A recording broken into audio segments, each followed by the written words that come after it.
It's the search for answers that has brought us here together today. My name is Eric Worre, and for almost 30 years I've been an entrepreneur, struggling at times, but ultimately succeeding. As a best-selling author, speaker, and business owner, I've spent my entire career helping millions of people around the world to become entrepreneurs. And I believe strongly that there is, in fact, a better way when it comes to how we make a living. The career landscape has changed dramatically, and many are still working in a model that is completely out of date. What worked for previous generations isn't working as well for people today. In this film, we're going to explore 3 important questions. First, what's really going on in our working world today? Second, in this new economy, is it better to become an entrepreneur, or is it safer to work for someone else? And third, if a person decides to become an entrepreneur and start their own business, how can they do it without taking on massive risk? To help in this journey, I've brought together some of the greatest experts and thought leaders in the field of entrepreneurship to share the real facts with you. My intention is to give you new information that will allow you to make choices that are not limited by an old, outdated model. Let's start by understanding what's going on in our working world today.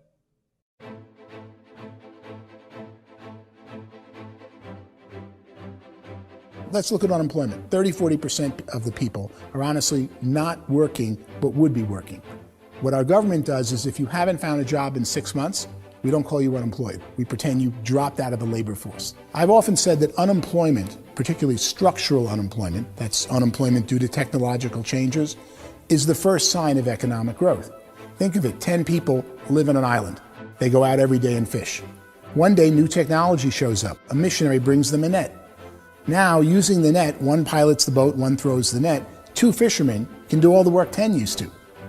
That's a 500% increase in productivity, 2 doing the work of 10, in one day. You don't have to learn a lot to learn how to throw a net instead of throw a fishing line. The island's got a big problem, 80% unemployment. But the island still has all the wealth of the fish because the 2 people produce as much fish as 10 did. Now, of course, looking back in history, these changes used to take thousands of years. And during that time, we went into farming and transportation. Some of us became doctors and some teachers and lawyers, and we developed all these new professions and new manufacturing jobs. Today, these changes are occurring literally in one day when a new technological advance occurs, and we don't have the social structures to deal with it or to retrain the unemployed people. So one of the things that I think is interesting as I travel across the country and really travel around the world is the way that we work and the way we get paid for work is changing pretty dramatically. On a global basis, everything is being turned upside down because of the rapidly advancing technologies.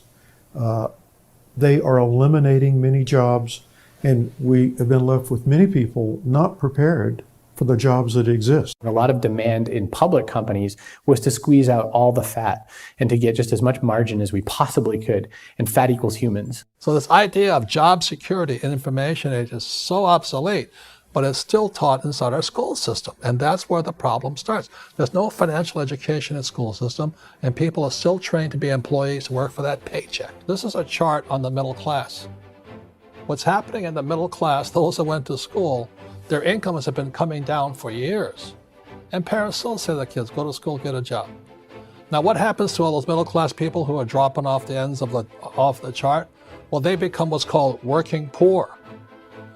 And this is what happens to working poor. But they say poverty is ending. Well, poverty may be ending, but working poverty is going up. And this is food stamp usage. So food stamp usage in America is going through the roof right now, because people cannot earn what they call a living wage. Most people have experienced financial pressures that I think are probably greater than they have been in the past. If you're not working for yourself, then it's going to be a pretty hard road for a lot of people. Today, if you're going to control your future, the 40-40 plan is gone, where you can graduate from college and get a job and work for 40 hours a week for 40 years. That day is gone. So some of these charts actually tell you what's going on. And this is a really interesting one, you know. People are going back to school because if I go back to school, I'll get a nice job. But this is what's happening to, it's called Sallie Mae, which is the student loan guys. student loan is going through the roof. It's now over $1 trillion, and student loan debt is worse than credit card debt. So when people stopped using credit card, the government got people into student loan debt. And the problem with student loan debt is you can never be forgiven. See, with credit card debt, you can declare bankruptcy and all's forgiven. But student loan debt, you can declare bankruptcy, you still owe it. It's the worst of all debt. But this is the next picture. Look at this chart here. This is what's happening to wages of college graduates. It's going down. So you go to college, you rack up all this debt, but you earn less money. Now, that's not that intelligent. Average person who's been working a lifetime in America today is ending their lifetime at 65 with about $41,000 in assets. They earned just enough to survive. I think in the United States we have something like 17 trillion in debt. That's just the federal government debt. We got another 2 in municipal and in other, let's call it almost 20 trillion government. We've got 40 trillion in private debt. That comes up to close to 60 trillion. When you then add something we never had before, what you were talking about, when we look at the unfunded portion of Social Security and primarily Medicare, Medicaid, that at the most conservative estimates from outside firms, Kleiner Perkins, 67 trillion and growing. That's more than all our other debt. There's less conservative estimates that say it's 84 trillion or higher. I added up conservatively $127 trillion in total debt. Debt is a financial drug.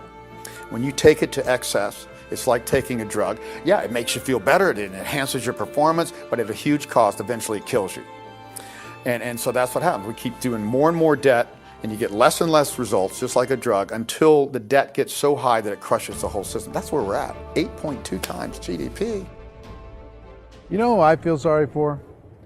I feel sorry for the person who dreads going to work, who is sick to their stomach on Monday morning, who hates their alarm clock, who gets a little glimmer of hope on a Wednesday because it's hump day and says, thank God it's Friday. And they live for those 2 days a week where they get to be themselves and they don't have to be around people they don't like, and they don't have to play the political game in the office, and they don't have to live this half life. The person that works 50 weeks a year just to be able to have the 2 weeks for vacation. And you know what happens to most of them nowadays? They don't have a vacation. They have a staycation.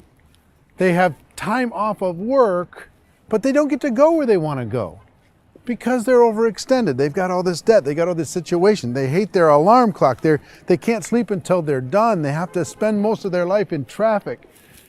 I feel sorry for that group of people because there's a better way. They just don't know it. I see this really interesting attempt at rugged individuality in a 6x8 rectangle. And I feel like you're all the same, except for the little push pins of the pictures. There's different pictures. Yours is named Jenny and his is named Sujara, but it's the same people. And this is how they are, and they're just like the zombies, and there's no joy in there, there's no fun. There's always like the wacky woman who decorates her cubicle, and that's the most she can do there. You got to give her credits, right? The wacky cubicle woman. The basis for their life is worry. I'm worried, you know, maybe I'll get fired. I'm worried maybe my company will go out of business. I'm worried I can't keep spinning the plates on paying the bills. I'm worried about how do I send my kids to college. I'm worried, what if the transmission of my car breaks? That's, you know, 2 or 3, I can't fix it. People live in a sea of worry, and it eats at them. Those signs that people held up during the Depression didn't say looking for gainful employment in a cubicle. It said looking for work. Work is what we're looking for. Job is just a unit of measurement. Work is what we're going after. It's time to look in the mirror and say, it's not the economy, it's my economy. It's my little world of where I am. I need to improve. I'm not going to wait for the economy to come back, because frankly, the economy is doing great in this country.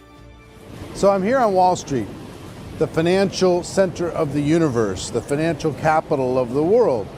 This is where most people's money goes to at least be held for a time, right?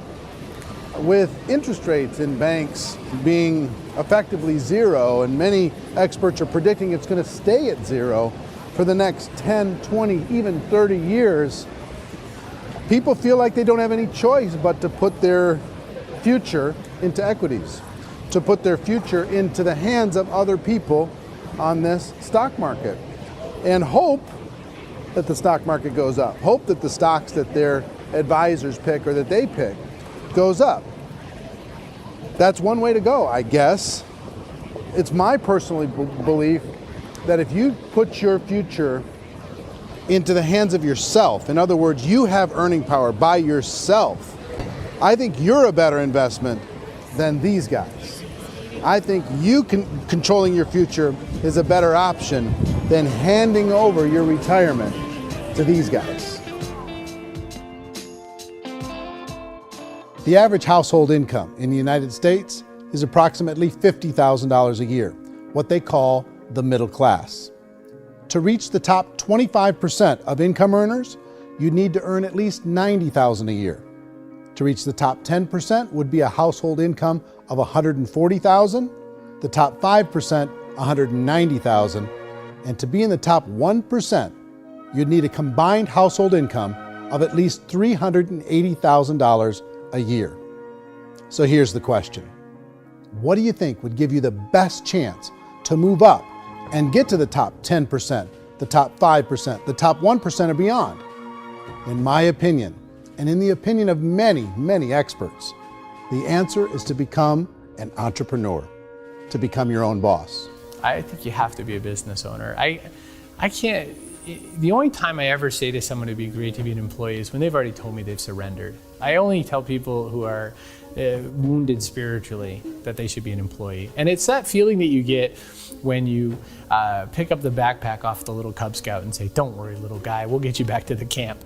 You know, it is in no way a kindness when I tell someone they'd be a great employee. The other status symbol really increasingly is lifestyle. I mean, people can own their own business, maybe even work out of their house. That, I tell you, people admire that. Like, gosh, I wish I could do that. The spirit of the entrepreneur is to be a risk taker and to be resourceful and unstoppable and to have a vision of yourself beyond where you are and not willing to settle for life as it is. You think about the great entrepreneurs, they're visionary, they have heart, they're willing to do today what others won't so they can do tomorrow what others can't. Personally, I don't think of the new economy, the old economy. I create my own economy.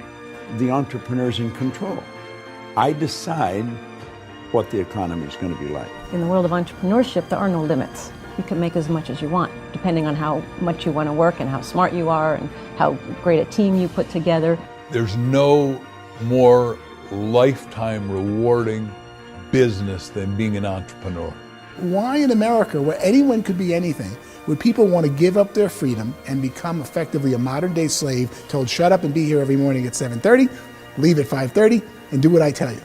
If people decide to become an entrepreneur and work for themselves, they have some traditional options, but they're riskier than you might think. Any kind of a retail business, retail build-outs is extremely expensive.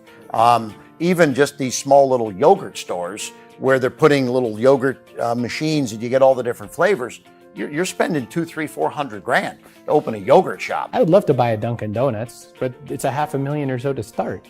I don't quite have that just-in-case money. Risking lose it all, and most guys do 2 or 3 times, and even big guys like Branson, because I'm such a fan of his, half his companies don't work. If you make $1 million, your problems are going to go. If you make $1 billion, your problems are really going to go.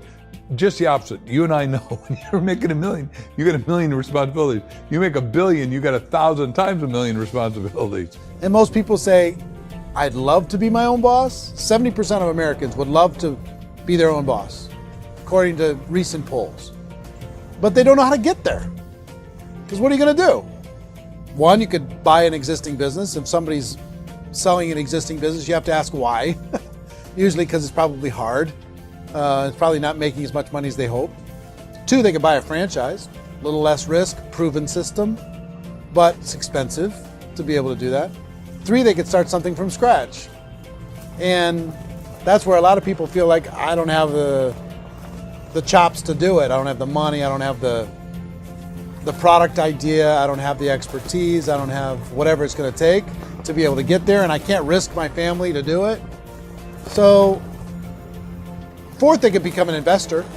A lot of people in this town invest to try and figure out a way, but you got to be pretty smart with that game too, right? Venture capitalists, who are the very best and most sophisticated in investing in new breakthrough businesses, make it on 1 out of 11. That means 10 out of 11 are mediocre or fail. Most of them fail. That's the risk there. An angel investor is lucky to get 1 out of 15 or 20. A business is a team sport. Like, I have to have accountants, I have to have engineers, I have to have system designers, I have to have sales, marketing, I have to have accounting, I have to have mission statements, I have to have legal and all that. The average Joe Schmo, even me, I go out there, I don't have the skills to put a business together. I think the bottom line for the 4 traditional options is they take money, sometimes a lot of it. They take expertise, and they take time. All of that adds up to just too much risk for most people. I bought a business from somebody else and it was a lot of work. And you start wondering, what did I just buy? Because I guess ultimately I own your email list and I just overpaid for it. People that start their own business, they spend a lot of money, they spend a lot of time, a lot of effort to get things started. And the more you invest on the upfront, the harder you typically work at it. I can tell you what the success rate is of a restaurant. What is it? They're crazy enough. About 90% of them fail. About 90%, in how quickly? Year less. Wow. And if we're talking non-franchise, we're talking franchise, Sure. That's totally different. Yeah. But our students aren't getting franchise restaurants. You got to invest big money. Exactly. And with someone like McDonald's, you've had to work with the company for a long period of time, really know the To even have a chance at investing $1 million. have a chance, and it's a slim chance. What if there was a way that you had all the proven aspects, the comfort aspects, and you could still control your own life? What if there was both? In other words, you didn't have to create everything from scratch. You didn't have to be a super leader. All you had to do, what if there was a proven product already? You didn't have to create the product. And there's a proven system already, proven training already. Everything except an employer. That was the only thing that you didn't have. Do you think more people would be open to working for themselves in that environment?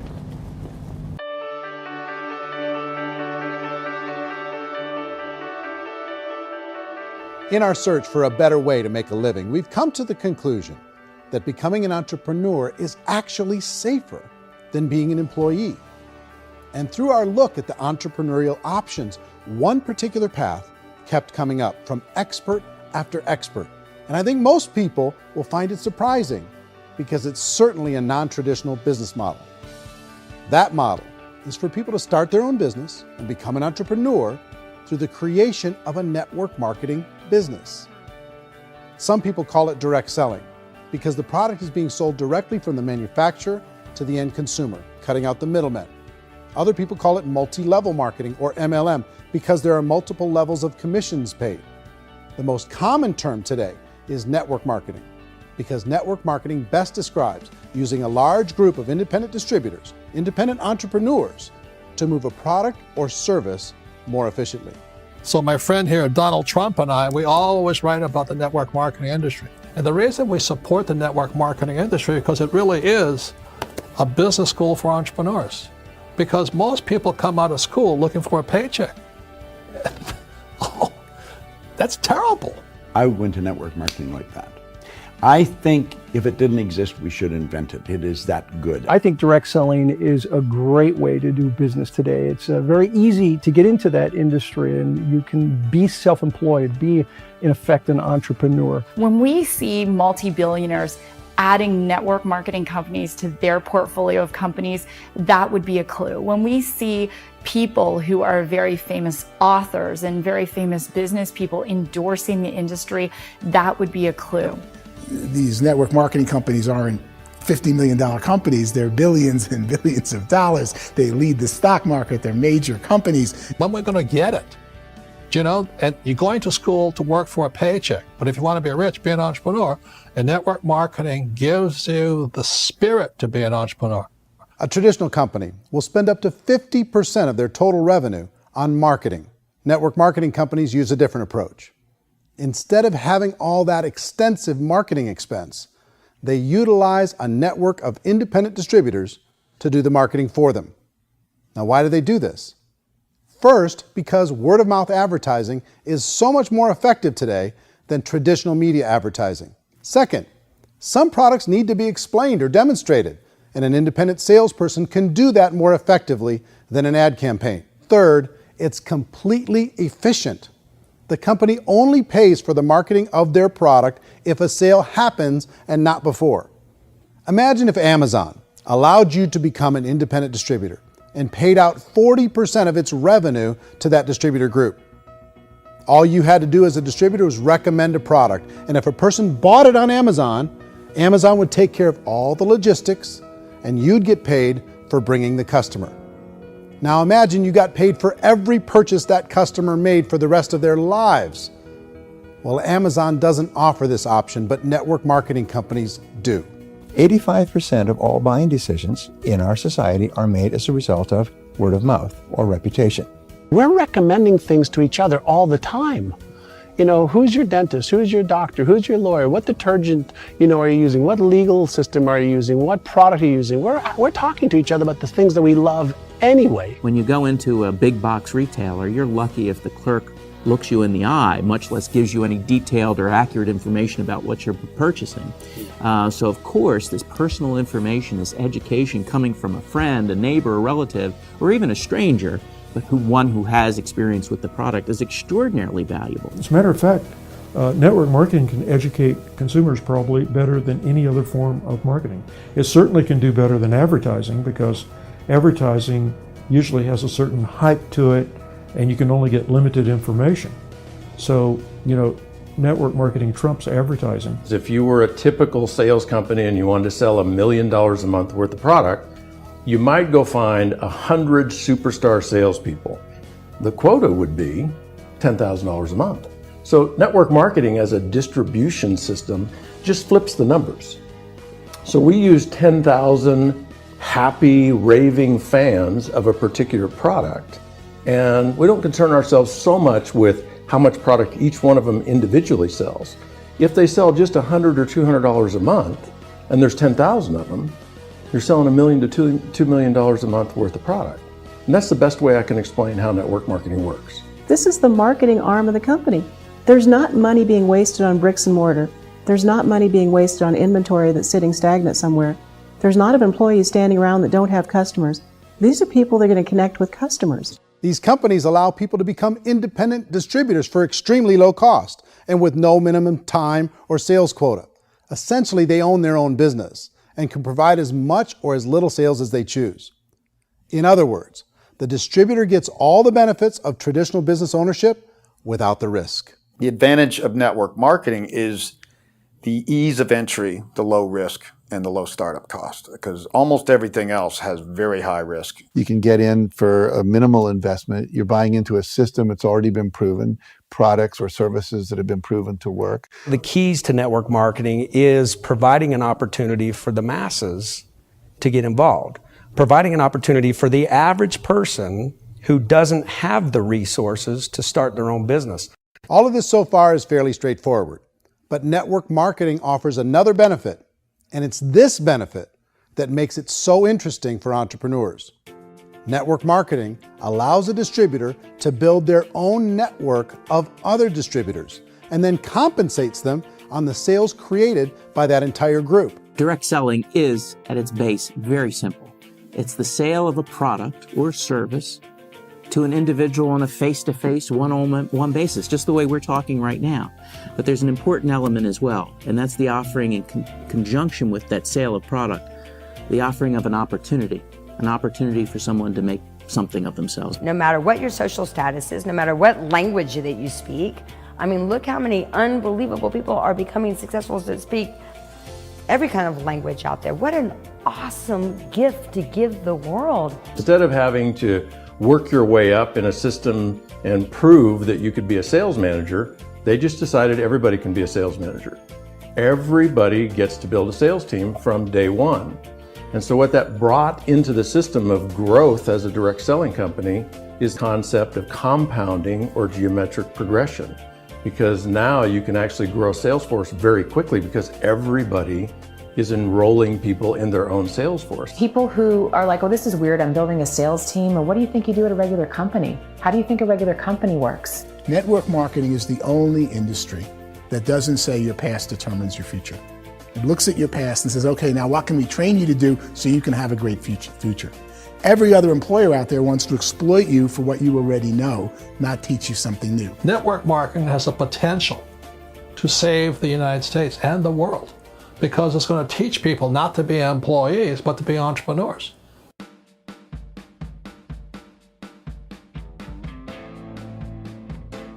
According to the Direct Selling Association, if you add up all the network marketing companies around the world, they combine to do over $178 billion a year in retail sales.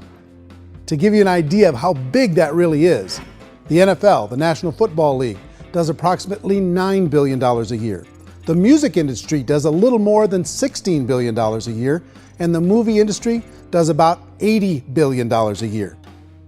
Using a conservative average, network marketing companies pay their distributors about 40% of that $178 billion in the form of commissions, which adds up to more than $71 billion a year. That's almost $6 billion a month. It's almost $200 million in commissions every single day. So it's certainly working, and people are making serious money in network marketing. With the growth of the direct selling industry over the last 10, 15, 20 years, we've seen a broader understanding of the channel. We have seen more and more people getting involved in the business, so our penetration in the marketplace has increased, and thus the understanding in the marketplace of who we are has increased. And we've seen non-direct selling companies look at the direct selling model and say, something's going on there. People are making money. Companies are being profitable, individuals are being motivated, product is being delivered to market. Maybe we should explore this. Some people think only the people at the top make money. Well, let's take a look at that as well. In the network marketing profession, there are roughly 500 people in the world who earn over $1 million a year. If you round that number up to $2 million a year, that adds up to about $1 billion a year. That takes the $71 billion paid out each year down to $70 billion. So where does the rest of the money go? The vast majority goes to part-time people making anywhere from a few $100s a month to many thousands of dollars a month. It goes to people who choose to make it a full-time career move and earning even more than that. Every day, people are using the money they earn through network marketing to pay off debt, have more fun, and improve the quality of their lives. Everyone I know in network marketing has been doing that since the 50s. They go to work when they want to go to work. They stop working when they want to take time with their children to have a leisurely breakfast and discuss issues and drive them to school. They go back to work when they get home, wherever they're working out of. The biggest thing that I've seen is people that have become much happier in their life. MLM has probably made more millionaires of more people in more countries, and I've spoken to them in 67 countries, than any other single form of business, starting from nothing. If they have a choice between working a job for the next 10 years or working a network marketing business for the next 10 years, the result of working the network marketing business will be better. A lot of people within the industry go on and make this a career and do extremely well at it. Network marketing has been nothing but good for everyone I know that's been involved with it because they did it seriously and they played full out and they've been very successful. It's been a constant barrage of success stories and people showing off stuff that they got as a result of it. How many people are involved? Approximately 16 million Americans and 96 million people around the world are currently participating in network marketing. And in a recent poll, 82% of those people report a good, very good, or excellent experience with network marketing. So people are happy.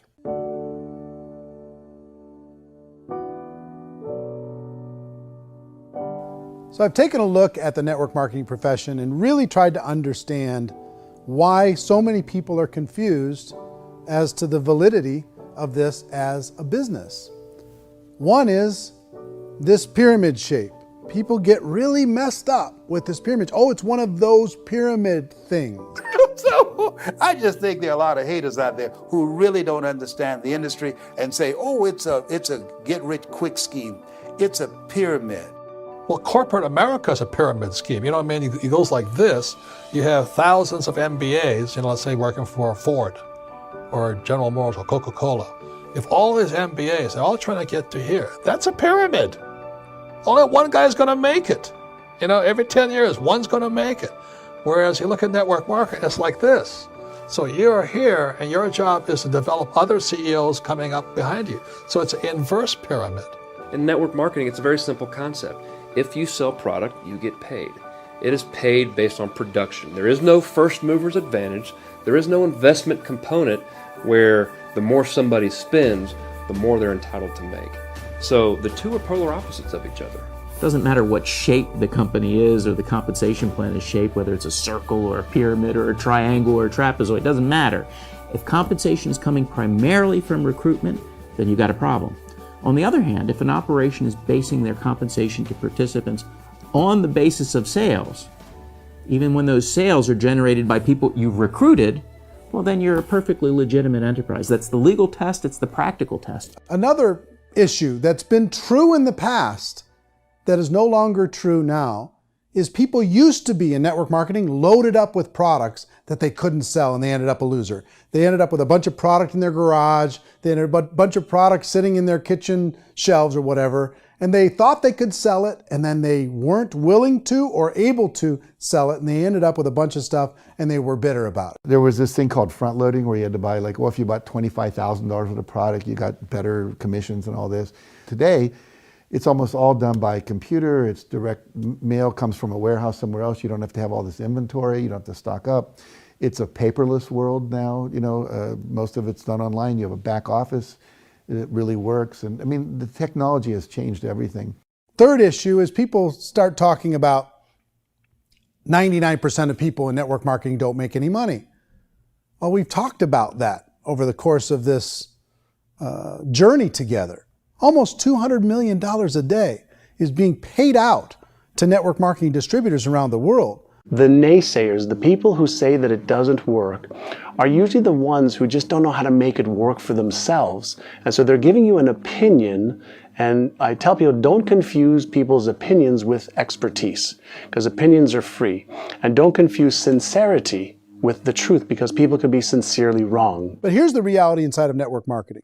The vast majority of people that get involved in network marketing just become customers, and they get involved to be able to purchase product at a lower price.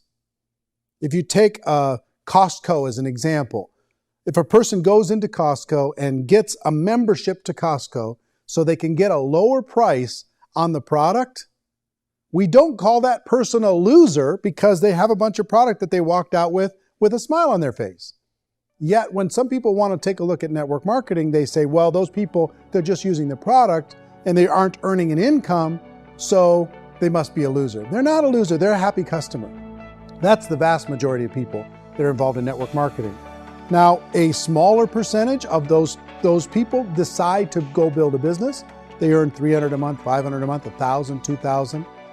That's the bulk of earnings in network marketing. And then there's the few that really decide to take it serious, really decide to build a large network, really work to make that network very, very productive.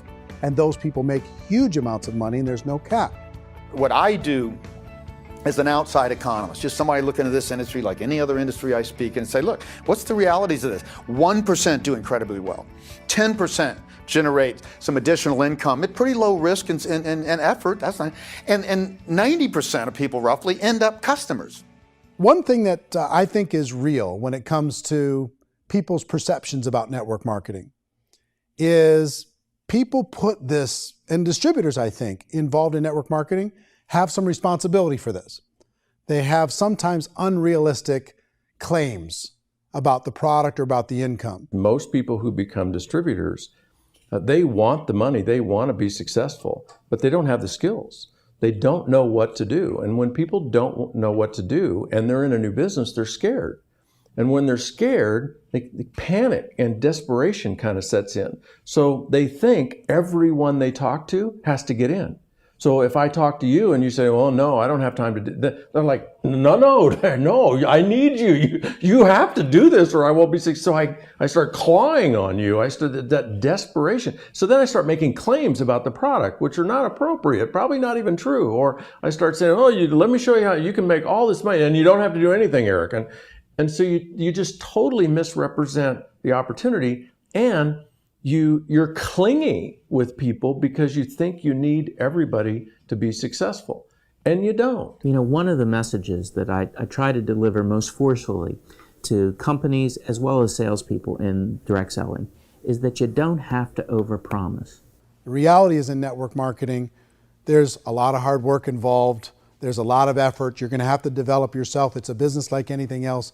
It's going to take some time, but in my opinion, it's better.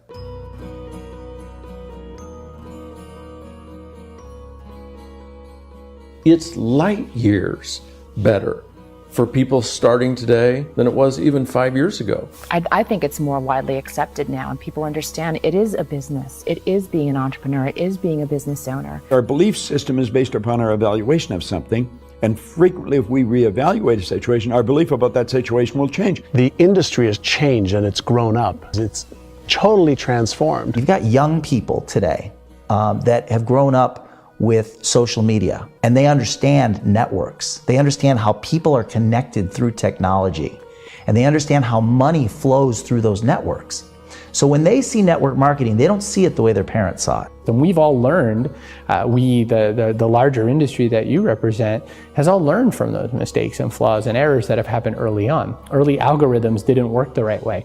That's all fixed. It's like when they design a computer program, they design the program, then they run it, and then they go back through and they debug it. The MLM industry has been debugged. This is the day of being virtual, being able to run a business from your mobile phone. I mean, it's incredible. Companies are getting smarter. They're implementing more consumer protections. They're implementing more compliance training. They're doing more with respect to product research. If you do get involved and you make purchases of inventory, even on a voluntary basis, if you decide that this business is not for you, you can leave and have that inventory repurchased by the company. There's no other business that offers that kind of protection on a voluntary, self-regulatory basis.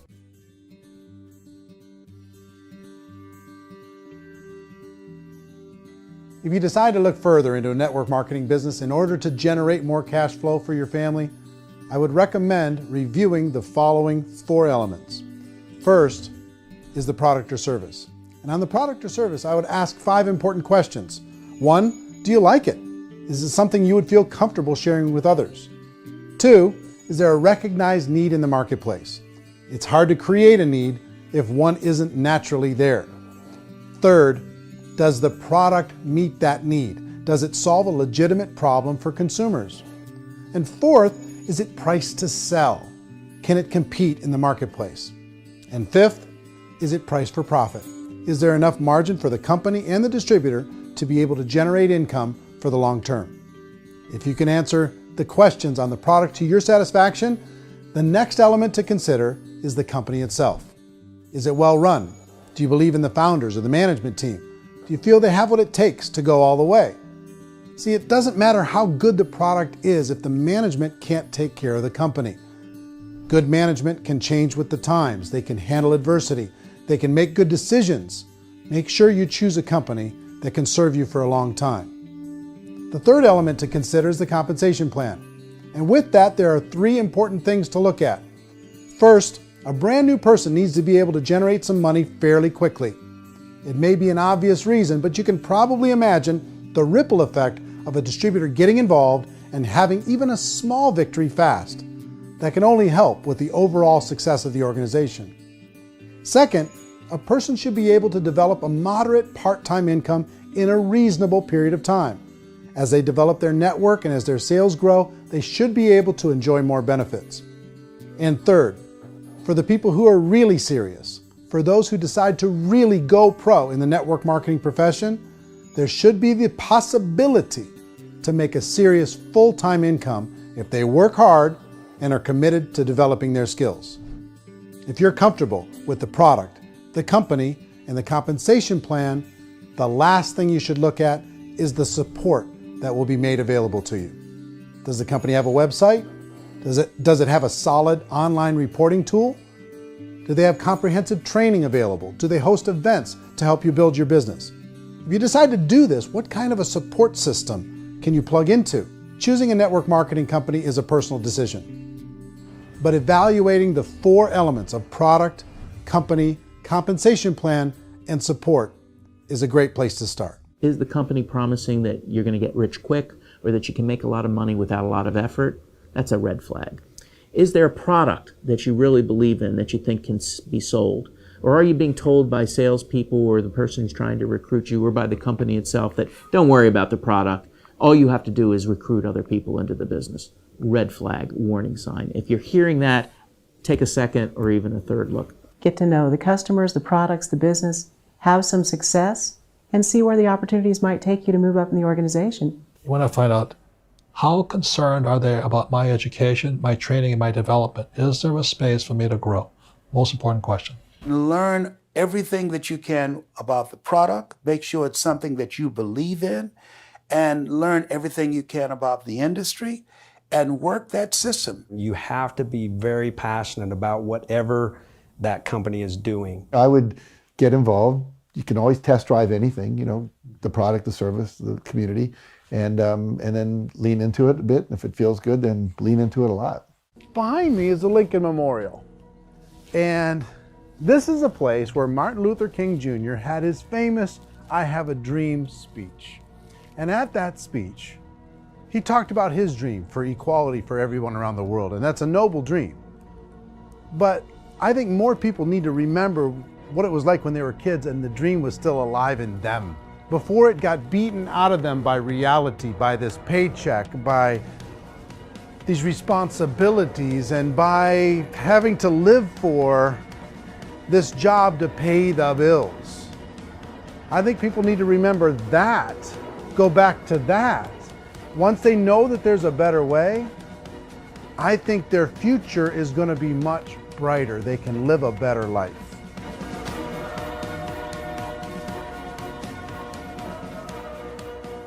So if you're considering getting involved in a network marketing company, let me offer you just a few pieces of advice. First, network marketing isn't perfect. It's emotional, it's challenging. Like any entrepreneurial venture, it can have its up days and its down days. But if you have an entrepreneurial bone in your body, it's just better. Second, if you're gonna do it, decide to be professional. Decide to go pro. It's better to do that than just be this amateur sticking your toe in the water. Third, as any professional, you're gonna have to learn some new skills. And I promise you, inside of the network marketing profession, they're not too difficult to learn. Fourth, like anything worthwhile, it's gonna take some time. Don't expect that you're gonna get to the finish line right out of the gate. And fifth, it's worth it. It's worth it to be able to take charge of your life again. It's worth it to be able to control your own financial situation. It's worth it for the people you're going to be able to spend time with. It's worth it for the things you're going to be able to see and the experiences you're going to be able to experience. It's worth it for the causes you're going to be able to contribute to, the lives you're going to be able to touch, the customers you're going to be able to help, the friendships you're going to be able to develop. I promise you, it's worth it. Remember, most people are searching for answers just like you are. But I do have to tell you the catch to network marketing. If there is a catch, if you want to understand this from an emotional point of view, people say, well, it sounds too good to be true. It's not, it's hard work. But here's the catch. Most people still don't understand it. So you're going to have to endure the loss of social esteem from ignorant people. The uneducated will think less of you. Now, if you can handle that, you're on your way. If that's going to destroy you, you know what? Entrepreneurship in general probably isn't in your future. If you can face that catch, you can become unstoppable. I want everyone to really contemplate this if they're not in network marketing. You're in a job, you probably have a mortgage, you have rent, you have debt, whatever's going on. You're in a prison. You work just hard enough to keep them from firing you, and they pay you just enough to keep you from quitting. Come on! I've been there, done that, and bought that t-shirt. In network marketing, if you run into failure, it's really just a homework lesson for yourself. There's no one to blame. You really have no excuse not to be successful. You just don't. People don't want to hear that, but there's so much available to you. If you want to be a good network marketer, be a student to the people above you, be a fellow traveler to the people on the same level, and be a teacher to those below, and know when it's appropriate to do which. People who are not afraid of asking people to buy things or not afraid of persuading people with the chance they may say no. These people own the future. Nothing happens until something moves. So you got to go move, you got to go do something, or nothing's going to change in your life.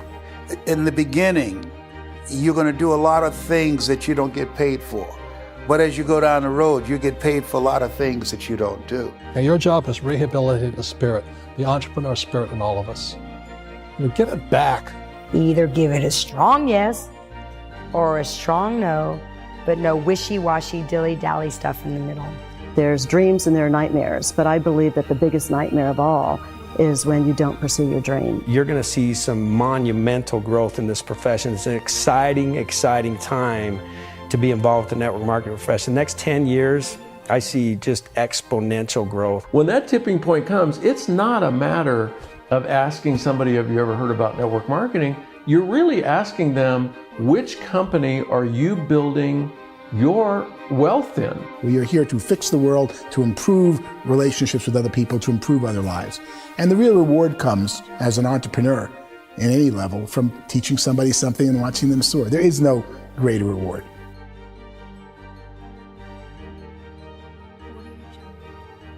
Life's too short to spend it living someone else's dream instead of your own. It's too short to spend it living at a fraction of your potential. Can being an entrepreneur be a challenge at times? Sure. But here's what you get in exchange. It can be yours. Something that you built, something that you created, something that you made happen.